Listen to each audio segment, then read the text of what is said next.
Hello guys, स्वागत है आपका मेरे यूट्यूब चैनल पर। चलो शुरू करते हैं आज की कहानी।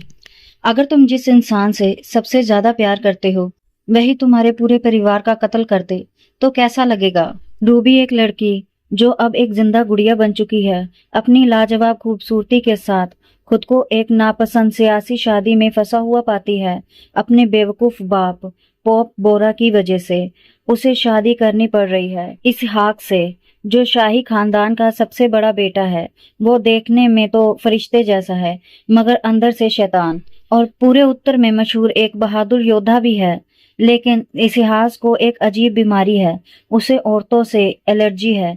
इस वजह से उसकी सगाई और भी पेचीदा हो जाती है। रूबी अपने परिवार के हाथों एक मोहरे की तरह इस्तेमाल हो रही है। सवाल ये है, क्या वो अपनी किस्मत को यूं ही मान लेगी या फिर उठकर अपनी खुशियां खुद तलाश करेगी, शायद उसी प्रिंस इतिहास के साथ। कहानी की शुरुआत एक आम से डिनर से होती है। रूबी मेज पर बैठी है, तभी अचानक उसे एक ऐसी खबर सुनाई देती है जो उसके होश उड़ा देती है। प्यारी बेटी, तुम्हारे पिताजी ने आखिरकार तुम्हारे लिए एक अच्छा वर ढूंढ ही लिया। सामने बैठे अधेड़ उम्र के आदमी ने खुशी से कहा। वो आदमी और कोई नहीं, पॉप बोरा है, रूबी का नालायक सौतेला बाप, जिसे पूरा संसार नापसंद करता है। रूबी के होश उड़ गए। वो चुपचाप उसकी तरफ देखती रही। उधर उसका सौतेला भाई एंजो गुस्से से बोल उठा।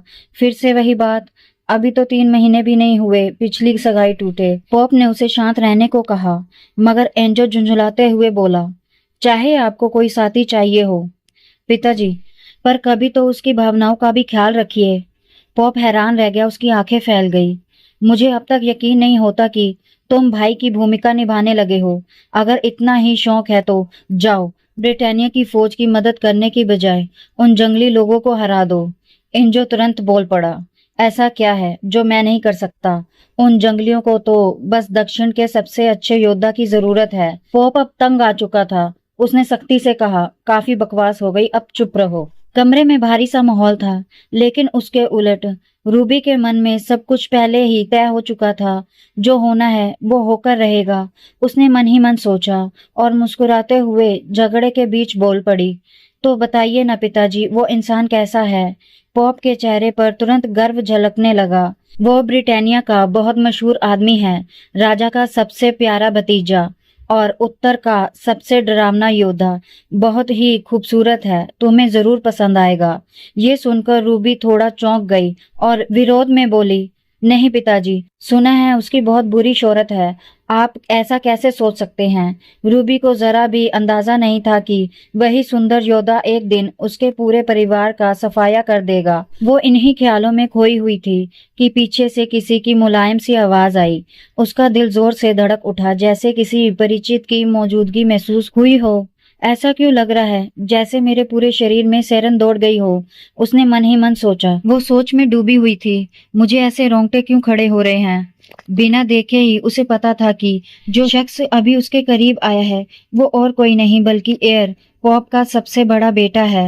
एंजो ने फिर से गहरी सांस लेकर झुंझलाहट में सिर हिलाया, जबकि पॉप और उसकी पत्नी ने एक दूसरे की ओर उम्मीद से देखा। रूबी ने अपने हाथों को कसकर भींचा, खुद को संभाला और मुस्कुराते हुए बोली, धन्यवाद पिताजी, मुझे खुशी है कि मैं आपकी मदद कर पा रही हूँ। उसके जवाब में उसके माता पिता का चेहरा खुशी से खिल उठा। यहाँ तक कि सीजा ने भी अपनी बहन के फैसले का समर्थन करते हुए उसके माथे पर प्यार से चूम लिया। आह, रूबी कितनी अच्छी है। उसे इस बात का अंदाजा नहीं था कि आगे उसके साथ क्या होने वाला है। अंदर ही अंदर रूबी ने अपनी अगली चाल की योजना बनानी शुरू कर दी। ठीक है, पहले तो मैं इस्हाक को मनमर्जी से चूम लूंगी, फिर सोचना पड़ेगा कि उस नरसंहार से कैसे निपटना है जो उत्तर के सबसे ताकतवर योद्धा ने किया था। क्या उसमें मेरा भी नाम होगा? लेकिन उसकी सारी योजना एक झटके में खत्म हो गई। आसमान में विमान हादसा हुआ और उसकी नीरस जिंदगी का अंत हो गया, और तभी मुझे शांति मिली। मगर फिर उसने खुद से सवाल किया, लेकिन मैं अचानक किसी लंबे चलने वाले उपन्यास की नायिका कैसे बन गई? अगर तुम्हारी जिंदगी पहले से ही बोरिंग हो और मौत के बाद तुम उसी किताब की कहानी में पहुंच जाओ जो तुमने पढ़ी थी, तो वो कितना डरावना होगा, सोचो जरा। अपने कमरे में लौटने के बाद रूबी अचानक उल्टी करने लगी, बार बार बेरोक टोक। वो अपने हालात के बारे में सोचती रही और खुद पर थोड़ा तरस भी खाने लगी। जब मैंने एक नई जिंदगी शुरू की है और किसी किताब की किरदार बन गई हूँ, तो क्या मुझे कम से कम एक ढंग का परिवार नहीं मिल सकता था? रूबी को बिना किसी को बताए उल्टी करने की आदत थी, जैसे अकेलेपन की आदत हो गई हो उसे। उसकी पूरी जिंदगी और नई जिंदगी दोनों में एक बात एक जैसी थी, भोजन से नफरत, एनोरेक्सिया से उसकी लड़ाई। रिबेका दे ओरो बनने से पहले वो दक्षिण कोरिया में रहती थी, लेकिन बाद में उसे स्पेन के एक अमीर घराने ने गोद ले लिया। लोग उसे चैटी से पली हुई लड़की कहते थे। उसे एक नामी पब्लिक स्कूल, बैले स्कूल और टेनिस क्लब में पढ़ने का मौका मिला। उसकी जिंदगी चैटी पार्टी और गुड़दौड़ों से भरी थी। एक दिन उसने महसूस किया कि लोग उसके पीछे उसका मजाक उड़ा रहे हैं। उस समय वो समझ नहीं पाई कि इसका क्या मतलब है। वो उसके साथ हंसती भी रही, बिना जाने कि वो उसकी बेरहमी की नकल कर रही है। समय बीतने के साथ रूबी ने तानों और बदमाशियों को सहना सीख लिया था। जिस परिवार ने उसे गोद लिया था, वो बस दुनिया के सामने ही उसके साथ अच्छा व्यवहार करते थे। उसके दोनों पालक माता पिता के अपने अपने प्रेमी थे। उसका बड़ा भाई नशे में और गलत रास्तों में डूबा हुआ था। सिर्फ एक बहन थी जो कभी कभी उसके साथ अच्छा व्यवहार करती थी, मगर वो भी सिर्फ 21 साल की उम्र में दुनिया छोड़ गई। और वो बड़ा बेटा जिसे रूबी अब तक सबसे अच्छा इंसान समझती थी, असल में वही एक राक्षस निकला। अपने पिता की तरह परफेक्ट बेटी बनने का नाटक, हमेशा हंसमुख, समझदार और आज्ञाकारी रहना उसके लिए एक आदत बन गई थी। जरा सी गलती का मतलब था सजा, और वही नियम उसकी नई जिंदगी में भी लागू था। 16 साल की उम्र में रूबी खुद को एक फैंटेसी उपन्यास में पाती है जिसका नाम था wine at the Holi grace. वो बन चुकी थी रिबेका डिओरा, उस कहानी की खलनायिका। कहानी एक ऐसे दौर में सेट है जहां भ्रष्ट पादरी और पॉप की ताकत आसमान छूती है। उत्तरी घराने और नेक पुजारी मिलकर राजा को सजा देना चाहते हैं, और ब्रिटानिया परिवार अच्छाई से बुराई को हराना चाहता है। इस दुनिया में रेबेका पॉप की बेटी है, जिसकी किस्मत में जल्दी ही मरना लिखा है, वो भी अपने ही पति के हाथों। रिबेका, जो कई राजनीतिक शादियों में एक मोहरा बन चुकी थी, अब शादी करने जा रही थी इस हाई वॉन्ट ऑम्टर, ब्रिटानिया साम्राज्य के शाही योद्धा से। इस हाई को 15 साल की उम्र में शाही नाइट बनाया गया था, और 17 साल की उम्र में उसने युद्ध में दानवों को हराकर सबसे कम उम्र का चैंपियन बनकर दिखाया था। आगे चलकर वो पवित्र योद्धा बना, जिसकी शालीनता और ताकत से उत्तर की तमाम लड़कियां दीवानी थी। वो लगातार सौंदर्य और नैतिकता की बात करता, जिससे रूबी का पिता परेशान रहता, क्योंकि वो हर नई शादी को रोक देता था। उसके जीवन में केवल 2 औरतें थी जो उसके करीब थी, उसकी छोटी बहन और उसकी बचपन की दोस्त फ्रेया। रूबी का मानना था कि उसकी सोच तब बदल गई जब उसकी असली मां डिचेज ओम्टर ने खुदकुशी कर ली थी। उस दिन ने भाई बहन दोनों की जिंदगी बदल दी, क्योंकि इस दुनिया में आत्महत्या करने वालों की आत्माएं शापित मानी जाती थी। डिचेज, जो पहले ही राजकुमारी थी, ने अपनी जान दे दी, और उसके बाद से सब कुछ अंधकार में हो गया। अब सवाल ये था, एक इतना घमंडी और राजाओं को चुनौती देने वाले आदमी कैसे फ्रिया से शादी करने के लिए तैयार हुआ? इतिहास ने ये शादी इसलिए मानी क्योंकि अगर वो मना कर देता तो उसकी बहन की शादी एजो से करनी पड़ती, और अपनी बहन को एक नीच आदमी से शादी करते देखने से बेहतर था वो खुद बलिदान देने को तैयार हो गया। वक्त बीतता गया, पॉप की ताकत घटने लगी और सीमा पर जंगली कबीलों का हमला बढ़ता गया। ब्रिटानिया के शूरवीरों से मदद लेने की कीमत यही थी, इतिहास और रेबेका की शादी। लेकिन फिर इतिहास ने क्यों अपने ससुर के पूरे परिवार को खत्म कर दिया? क्योंकि रिबेका ने उसकी बहन को जहर दे दिया था। हालांकि असलियत में ये काम सीजेन ने किया था, लेकिन गुस्सा और नफरत रिबेका पर उतारा गया। रूबी ये सोचकर कांप उठी, अगर वो इस बात पर यकीन करता है तो अब वो मुझसे कितनी नफरत करेगा। अफवाह फैल गई कि रिया एक ढीठ खलनायिका है, पॉप की जासूस है, और उसकी जटिल शख्सियत के कारण वह बदनाम हुई। न सिर्फ उसने इसहाक की बहन के साथ बुरा बर्ताव किया, बल्कि फ्रिया, जिसे इसहाक बचपन से जानता था, के साथ भी उसने बेइज्जती की। दोनों को नौकरों जैसा ट्रीट किया था। रूबी ने अब यह समझ लिया था कि रिबेका डी और ओरे की शख्सियत इतनी खराब क्यों हो गई थी, क्योंकि अब उसे अपने पिछले जीवन से जुड़ी बहुत सी बातें याद आ रही थी। डिचेस ऑफ रोमानिया, जिसे उसका परिवार प्यार करता था।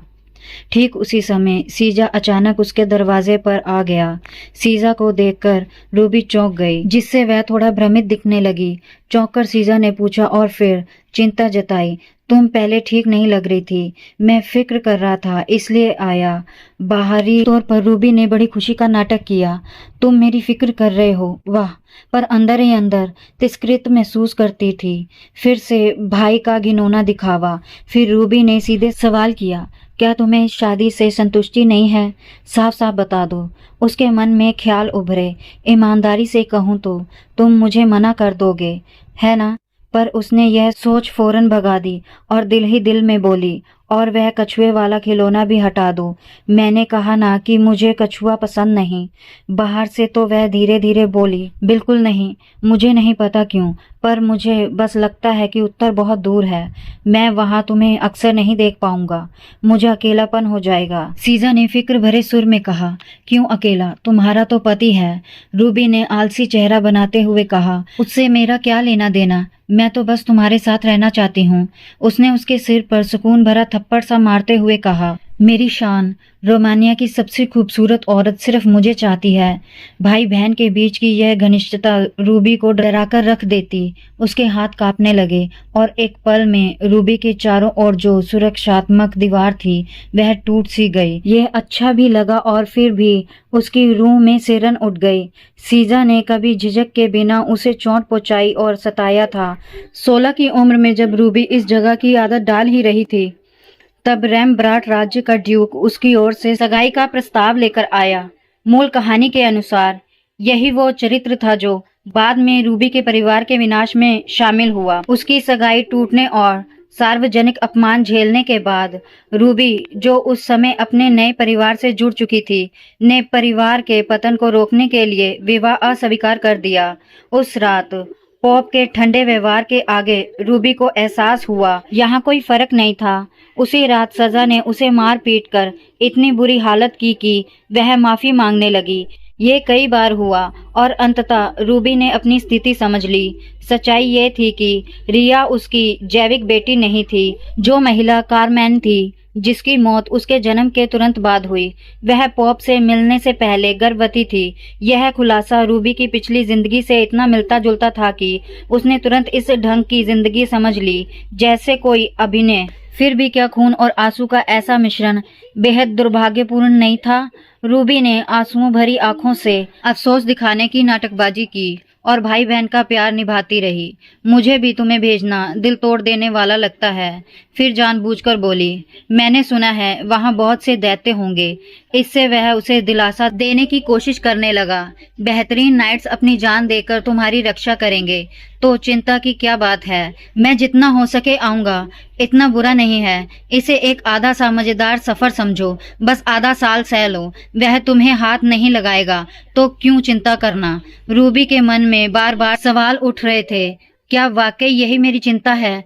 फिर उसने उससे पूछना ना भूला, क्या तुम वाकई मुझसे अक्सर मिलने आओगे? सीजा ने जोर देकर कहा, जरूर। पर उसे पता नहीं था कि रूबी दिल में चुपके से दुआ कर रही थी, कृपया मत आना। वो सोच रही थी कि यह सब सहना मेरे लिए बहुत है। मैं अपनी सास को जहर देना भी नहीं चाहती, हालांकि मुझे पता है कि मुझे मजबूर किया जाएगा। अगर ऐसा हुआ तो सब मुझ पर ही यकीन कर लेंगे। आधे साल के भीतर मुझे मेरी भाभी की हत्या रोकनी होगी और लोगों को यह एहसास कराना होगा कि मैं हानि रहित हूँ। यह कैसे पहले जैसा हो सकता है? आखिरकार वह दिन आ गया जब रूबी ने अपनी शादी की ड्रेस पहनी। वह उस क्षण कितनी खूबसूरत लग रही थी। पॉप उसे देखते ही बार बार तारीफ करता रहा, मेरी बेटी कितनी सुंदर है, ऐसी दुल्हन से पूरा उत्तर तुम्हारे प्यार में पड़ जाएगा। रूबी ने भावुक और इच्छुक चेहरा बनाते हुए जवाब दिया, जिससे पॉप तुरंत उसे सांत्वना देने लगे। तुम पहले से ही उदास लग रही हो, रो मत मेरी प्यारी, यह स्थायी विदाई नहीं है। मैं तुम्हें बहुत याद करूंगा, तुम भी हमें बहुत याद करोगी। कितना दैन्य है, काश तुम अपने भाई के साथ रह पाती, पर हालात अनुमति नहीं देते। उससे ये बात छिपी नहीं थी कि रूबी के मन में कुछ और ही चल रहा था। तुम नहीं जानते कि मैं कितनी खुशकिस्मती महसूस कर रही हूँ। भले ही ऐसा ना हो, मेरे और चेज़ा के बारे में अफवाहें हर तरफ फैल चुकी हैं। क्या उन उत्तरवासियों को हमारे भाई बहन होने पर डर नहीं लगता? क्या वे सच में नहीं जानते या जानबूझकर अनजान बने हुए हैं? जैसे ही एंजो आया, वह फिर से गड़बड़ी करके रो पड़ा। सिर्फ मुझे ही क्यों दुख हो रहा है? सब इतने बेपरवाह क्यों हैं? रूबी उसके पास गई और बोली, भाई एंजो। उसने इन्हें हाथ खोलकर उसे गले लगा लिया। यह सब बहुत स्वाभाविक लग रहा था। अंदर ही अंदर उसने सोचा, यह घमंडी आदमी जिसकी अवशेषशीलता आकाश छेद सकती है, मुश्किल तो हो सकता है पर कम से कम एंजो मुझे चोट नहीं पहुंचाएगा। तुम ठीक हो? रूबी ने बिना हिचक अपने नकली भाई के प्रति स्नेह दिखाया। मुझे तुम्हारी बहुत याद आएगी। सुनकर एंजो मुंह फुलाकर बोला, मुझे तेरी याद नहीं आएगी मूर्ख, तुम बड़ी मूर्ख हो। सीजा ने यह देखकर सिर हिलाया और कहा, आराम करो एंजो, तुम उसे घुटन कर दोगे। फिर वह उसके पास आया और नरमी से कहा, ठीक है। टेसा ने निश्चय के साथ जवाब दिया, बिल्कुल जरूर। उसकी मजबूत और हंस मजाक भरी जिंदा रहने की प्रवृत्ति रूबी को लगभग मनोरंजक लगी। अचानक उसे एक सोच याद आई। उसे मरने की कितनी तीव्र इच्छा थी। तभी उसे एहसास हुआ, मौत, अपनी दूसरी जिंदगी में फंस जाना उसकी पहली जिंदगी से अलग कुछ भी नहीं था। कितनी बेतुकी बात है कि वह पहली उजली धूप में जीने के लिए संघर्ष कर रही थी। इसी बीच उत्तरी योद्धा एक पेड़ की छांव में साथ आराम कर रहे थे। इवान हांफते हुए बार बार चिल्ला रहा था, तुम लोग तो जैसे मरने वाले दिखते हो। इजहाक चुप था, बस ठंडी नजर से जवाब दे रहा था और कुछ सूखा सा बोल देता, जिससे उसके साथी बहुत चिढ़ रहे थे। क्या हुआ, क्यों नहीं बोल रहे हो इसहाक? इवान ने पूछा। इसहाक ने सरलता से कहा, तुम्हारे चेहरे देखते ही पता चलता है कि एलेन फिर कुछ मांगने आ रही होगी। उसके साथी चिढ़कर बोले, तुम्हें कैसे पता? और तुम फिर ऐसे ही हो। जब तुम ऐसे होते हो तो मुझे ही हर परेशानी सुलझानी पड़ती है। इवान बड़बड़ाया। इसहाक ने तुरंत बात बदल दी, क्या मेरी गलती है कि मेरी बहन तुम्हें कमजोर समझती है, जो अपनी दशा भी नहीं समझाता? इवान चिढ़ के बावजूद खुद को सहन करने की कोशिश कर रहा था। सहन करो, वो बुदबुदाया। फिर धीमी आवाज में कहा, तुम ऐसे क्यों हो? तुम्हारी दुल्हन आ चुकी है। उसने कहा था कि तुम्हें लेने आने की जरूरत नहीं है, पर तुम जल्दी वापस आ जाओ और कम से कम साथ मिलकर खाना खाओ। देखो तुम्हारी बेहाली। इसहाक ने हल्की मुस्कान दी। ऐसा लग रहा था कि उसे स्वागत करने वाले कई लोग थे। इवान ने और मनाने की कोशिश की, पर इसहाक चिढ़कर बोला, बकवास बंद करो। इवान अब सहन नहीं कर पाया और चिल्लाया, हाँ मैं तो उत्सुक हूँ। तो क्या प्रसिद्ध पोपा की बेटी कैसी दिखती है, यह जानना अपराध है क्या? अगर तुम्हें इतना गुस्सा आता है तो तुम खुद जाकर स्वागत कर लो। इसहाक कड़क कर बोला, तुम मुझे कौन समझते हो? उन दोनों की बहस के बीच एक और नाइट आकर सिर हिलाने लगा। फिर वही बात, दोनों एक जैसे। थोड़े ठंडे तनाव के बाद इवान ने पहल करके पीछे हटने का इशारा किया। सॉरी, मैंने जरा कड़ा बोल दिया, अब और नहीं पूछूंगा। इसहाक ने बस कहा, किस बात के बारे में पूछना? इवान फिर बड़बड़ाने लगा, क्या वह अपने पोर्ट्रेट जैसी दिखती है? उसका स्वभाव कैसा होगा? ऐसी बातें। क्या तुम उत्सुक नहीं हो? उसके अपेक्षा के उलट इसहाक उदासीन ही रहा। बिल्कुल नहीं, उसने कहा। इवान फिर निराश होकर मुड़ गया। खैर, वह तुम्हारी पत्नी है तो तुम्हें खुद ही तसल्ली करनी चाहिए और तुम्हें अपने पति कर्तव्य के लिए तैयार होना चाहिए, क्योंकि मैं उस आदमी की शक्ल और नहीं सहन कर सकता। उसका नाम क्या था? मुझे वह सज्जन जैसा झुंझलाया हुआ रूप देखकर सहन नहीं होता। इसहाक ने बुदबुदाया। सवाल हवा में टिका रहा। तुमको लगता है ये ढोंग कब तक चलेगा? इवान केवल आकरण दे सका। असल में शायद कोई भी भरोसा नहीं करता कि ये शादी सदा टिकेगी। दुल्हन अनुभवी है और तुम भी कम नहीं हो। मुझे लगता है तुम्हारे लिए फ्रेया बेहतर रहेगी, पर वह आदमी ये बात नहीं समझेगा। पहले जब दुल्हन को ओमपटा ले जाया जा रहा था, इवान ने कुछ सुना था। इवास ने, जो इसहाक की जगह शादी में मौजूद था, बताया कि दुल्हन को पूरे रास्ते सी सिकनेस थी। फिर भी उसने खुश मुद्राएं बनाए रखी, जैसे अफवाह में कहा गया था। दूसरी ओर कहीं और कोई क्रिटिकल बीमार लग रहा था, पर बेहद छोटा। अस्पष्ट बयान ने इसहाक को फिर सवाल करने पर मजबूर किया। आखिर में इवान ने आह भरते हुए विस्तार से बताया। मैंने कहा, वह बहुत नन्ही है, सच में छोटी, लगभग इतनी ऊंचाई। तुम्हारी घृणास्पद नजर से उसे अगर घूरोगे तो लगता है वह मर जाएगी। भले ही तुम इस शादी से नफरत करते हो, खुद को उसकी जगह पर रखकर सोचो, वह किसी बंधक से कम नहीं, बिल्कुल अकेली होगी। उसे अकेलापन और डर लगेगा। यह सुनकर इसहाक को थोड़ी खिन्नता हुई। फिर इवान ने उत्साह से घोषणा कर दी, क्या हुआ? तुम में हलचल आ गई। मैं उत्तर का नाइट हूँ, समुद्र का फरिश्ता। अगर वह मेरे दोस्त की पत्नी बनने वाली है तो मुझे जरूर जाकर उसका स्वागत करना चाहिए। इसहाक ने शांत होकर स्मरण दिलाया। तुमने कहा था तुम पॉप को मारना चाहते हो। इवान ने जल्दी से समझाया।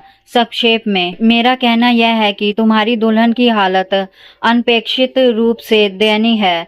इसहाक जब उत्तर देने वाला ही था, तभी एक आवाज उसकी ओर बढ़ी। सुन रहा हूँ कि बोरा परिवार की शोभा के लिए जाना जाता है। कुछ लोग केवल सुंदरता के कारण युवा दिखते हैं और अपनी शक्ल के लिए देश धो देने को तैयार होते हैं।